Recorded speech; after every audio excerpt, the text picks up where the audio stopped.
This isn't like the first time I've ever thought about this question.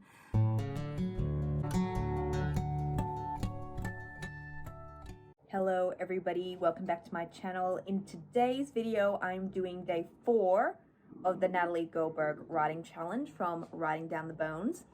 And today I'm tackling her essay, What Are Your Deep Dreams? So at the beginning of the essay, she talks about this activity that she got her writing students to do in one particular class. And she posed the question, where do you want to go with writing? You have this strong creative voice. You've been able to separate the creator from the editor. What do you want to do with it, this strong creative voice? So I am going to free write on this for, I don't know, let's set the timer for 10 minutes. Maybe, yeah, no, 10 minutes. 10 minutes sounds good. We'll set the timer for 10 minutes and then I'll see what gems come out of this activity. Now, personally, I am quite curious to do this activity because I have spent a lot of time thinking about what I want from writing. This isn't like the first time I've ever thought about this question. I think that it would be this is my assumption, it would be a really interesting exercise to do for someone who is new to writing and for someone who was still developing their craft and their writing voice. But obviously how do you even say what level you're at with writing? But suffices to say that I'm further along in the writing journey, so it's just to say that this is something I have thought a lot about. So it'll be interesting though to check in and to see what sort of surprising insights may come up. Maybe nothing. We'll find out.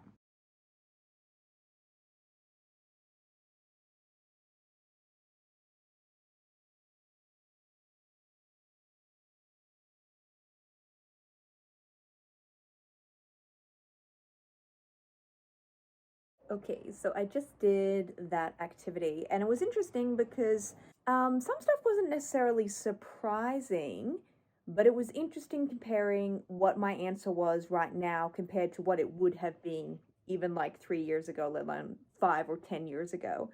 So what I really want out of my writing practice is that, and actually this snippet was surprising, was that I want it to be more tactile. That's the first time I have described it in that way. For probably the last two years, I've wanted my writing process to feel richer and more creative, whereas previously my whole writing practice was about being as efficient as possible. Writing as many words as possible in a short amount of time and then being quality words and then trying to get stuff out there as quickly as possible. So now my routine is different where instead of being goal orientated, I'm more process orientated. And I did film a video about that whole thing specifically.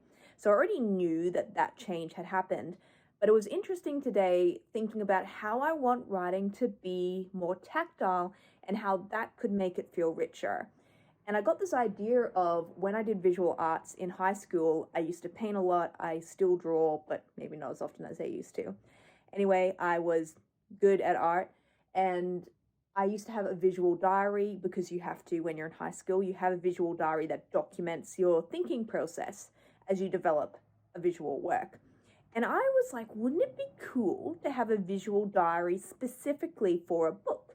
So like, you know, I have a friend who draws her characters. Like, I could do that. I've tried to do that in the past, but I haven't necessarily gotten a lot out of that activity.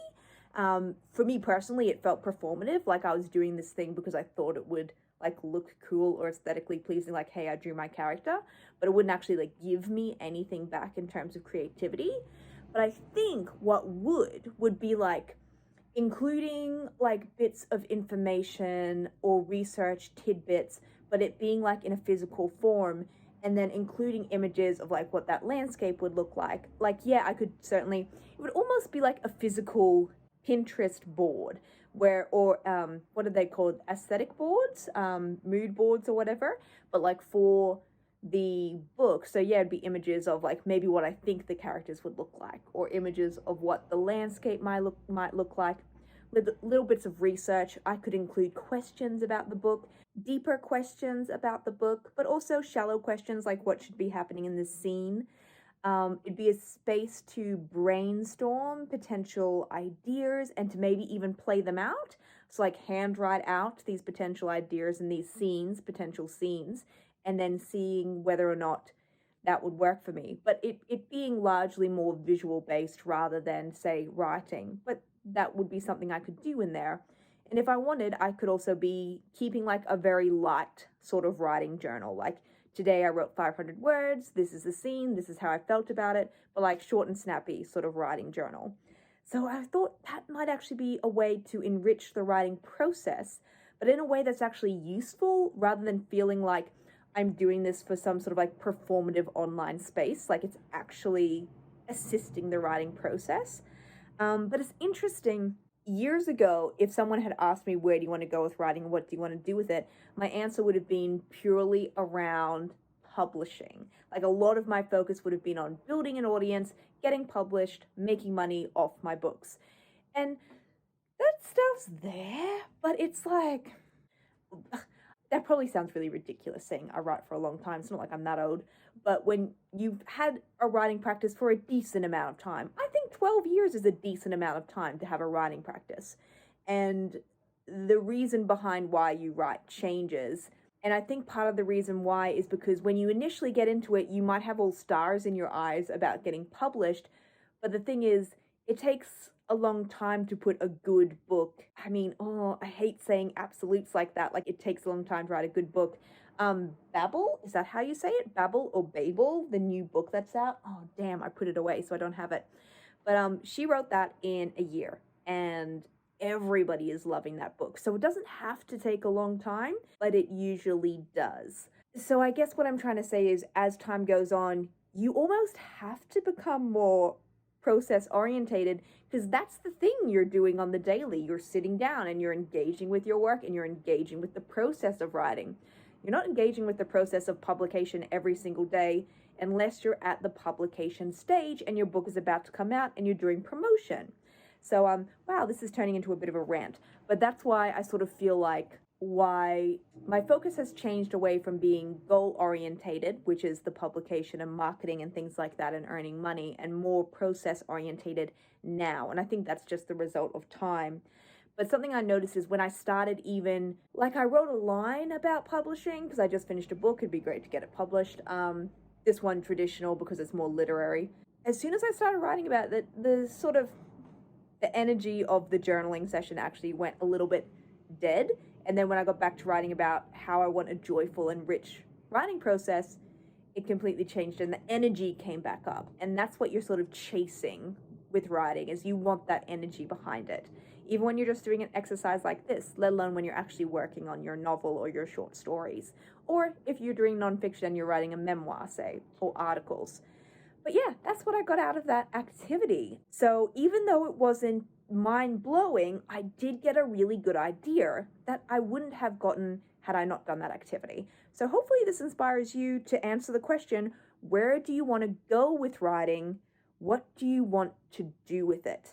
Oh, actually, that's something I should mention too, is that yes, in addition to my process being rich, I also want to keep challenging myself as a writer. Even though you're interested in what you're interested in, the topics and the issues, I want to get better as a writer always. And I want to explore all of the issues and topics I'm interested in, but also stuff that may not seem initially interesting to me, because it's interesting when you start writing about a topic that maybe you're initially not drawn to, but once you start researching and once you have the purpose of, I'm going to write about this, it 100% changes the way you think about stuff. And I know this for sure with doing academic research, for example, and researching the trickster figure. I don't know that I would have been innately attracted to that figure when I was first beginning my PhD, but once I started learning more and more about this figure, I became interested. Like, I followed that curiosity and I became more interested in the topic. So I'm totally open to those sort of things happening within my writing practice as well.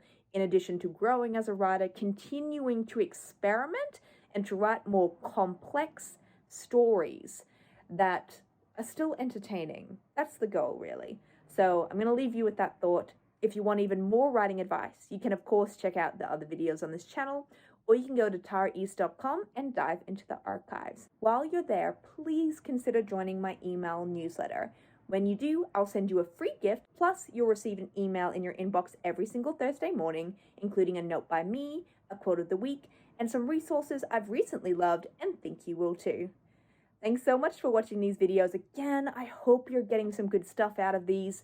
Now go do some writing because the world really does need more books.